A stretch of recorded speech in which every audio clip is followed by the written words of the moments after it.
News కి స్వాగతం. యాదాద్రి భువనగిరి జిల్లా సంస్థాన్ నారాయణపూర్ మండల కేంద్రంలో పుట్టపాక గ్రామ పంచాయతీ పరిధిలో టీఆర్ఎస్ ముఖ్య కార్యకర్తల సమావేశం నిర్వహించారు. కార్యక్రమంలో భాగంగా బీఆర్ఎస్ పార్టీ మునుగోడు నియోజకవర్గ ఇన్ఛార్జి మాజీ ఎమ్మెల్యే శ్రీధర్ మాట్లాడుతూ 13వ తారీఖున నల్గొండలో జరగబోయే బహిరంగ సభకు అత్యధిక సంఖ్యలో ప్రజలు పాల్గొనేలా చూడాలని కార్యకర్తలకు సూచించారు.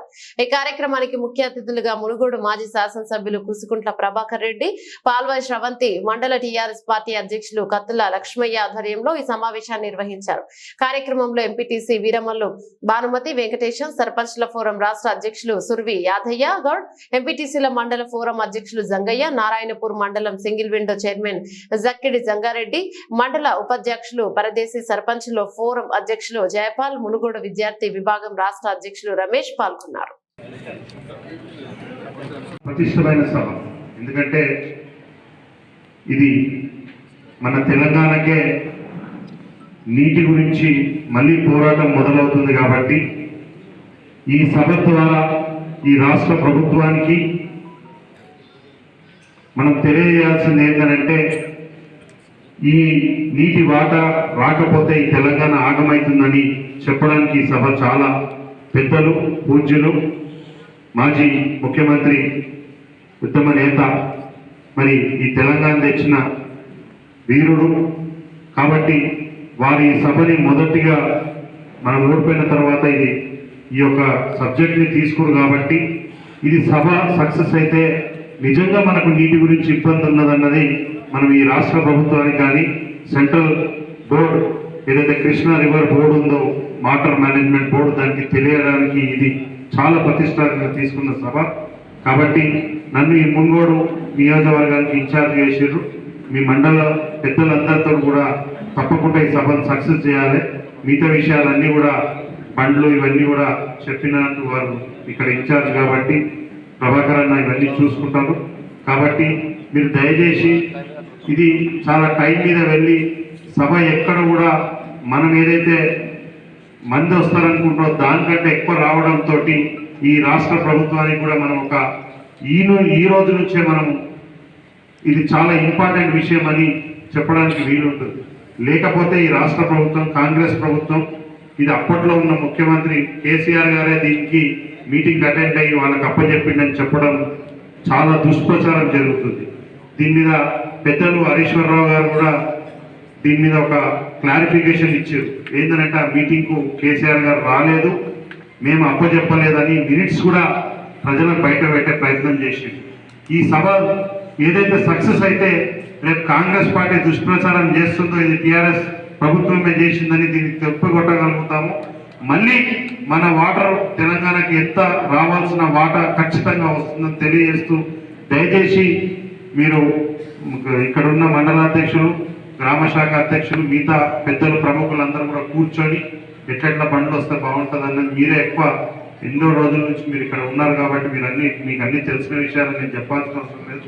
నేను ఓన్లీ కొద్దిగా కోఆర్డినేషన్ చేయడానికి వచ్చినాము కాబట్టి దయచేసి ఈ సభను సక్సెస్ చేయడం ద్వారా మన అందరం కూడా చాలా బలంగా ఉన్నామని కూడా ఈ సభ ద్వారా తెలియజేయడానికి చాలా ఇంపార్టెంట్ కాబట్టి మీ అందరు కూడా ఈ అవకాశం ఇచ్చినందుకు పేరు పేరున నా ధన్యవాదాలు.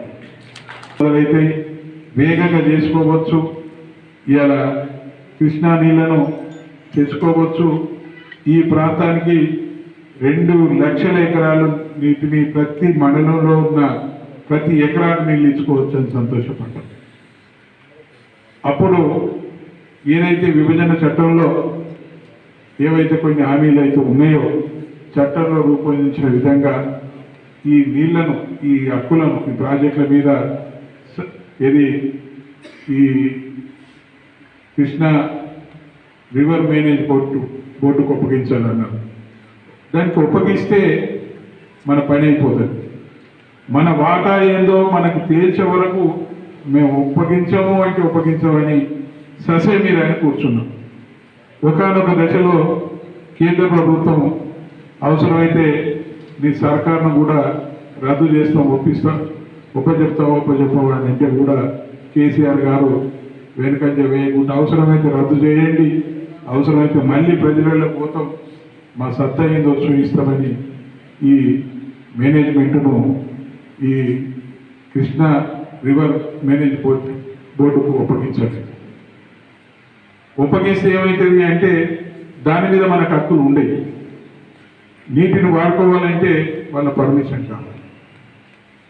ఇలా ఎట్లా ఉన్నది అంటే మన దగ్గర కరెంటు తెలంగాణ రాకముందు కరెంటు 24 గంటలు వచ్చేది కాదు.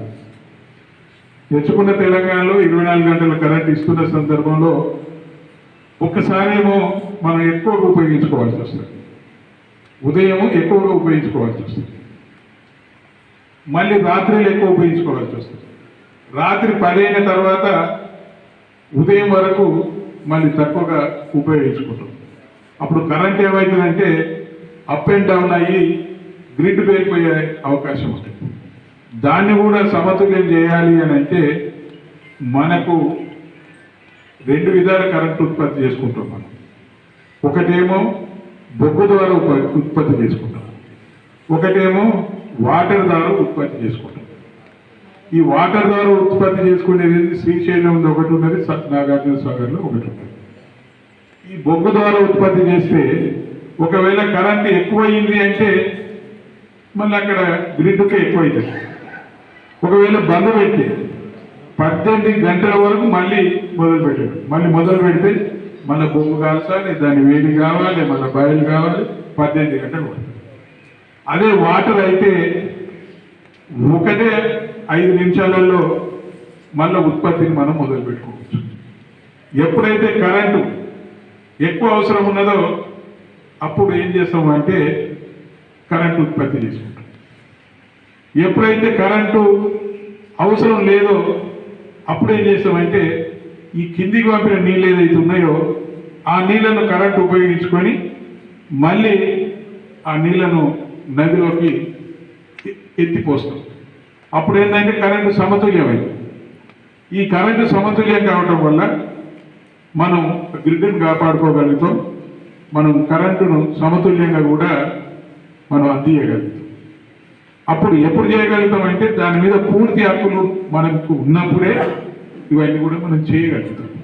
పూర్తి హక్కులు లేకపోతే అక్కడ అడుగు పెట్టాలంటే కూడా వాళ్ళ పర్మిషన్ తీసుకోవాలి. వాళ్ళ పర్మిషన్ తీసుకోవాలంటే రోజులు పడుతుంది. మరి కరెంటు అప్పటికప్పుడే బంద్ పెట్టాలన్నా, ఎత్తిపోసుకోవాలన్నా, కరెంటు ఉత్పత్తి చేయాలన్నా ఆ నిమిషాలలో తీసుకోవాల్సిన నిర్ణయం కాబట్టి మరి ఆ నిర్ణయం జరగాలి అంటే అప్లికేషన్ పెట్టాలి, వాళ్ళతో పర్మిషన్ తీసుకోవాలి. ఓసారి రోజులు కావచ్చు, ఓసారి గంటలు కావచ్చు, వారి ఇష్టం ఉంటే ఇస్తారు, లేకపోతే లేదు. అందుకని ఆ హక్కులను మన చేతిలోనే పెట్టుకున్నాము. దాంతో ఒత్తిడి అవసరమైతే ప్రభుత్వాన్ని రద్దు చేస్తామని ఒత్తిడి వచ్చినా కానీ మనం ఆ హక్కులను కేంద్ర కృష్ణా రివర్ మేనేజ్మెంట్ బోర్డుకి ఇవ్వలేదు. ఒకవేళ ఇస్తే ఇస్తాం, కానీ ఎప్పుడు ఇస్తాం? కృష్ణాలో గోదావరిలో మా నీళ్ళ వాటర్ తేల్చండి, తేల్స్తేనే ఇస్తాము.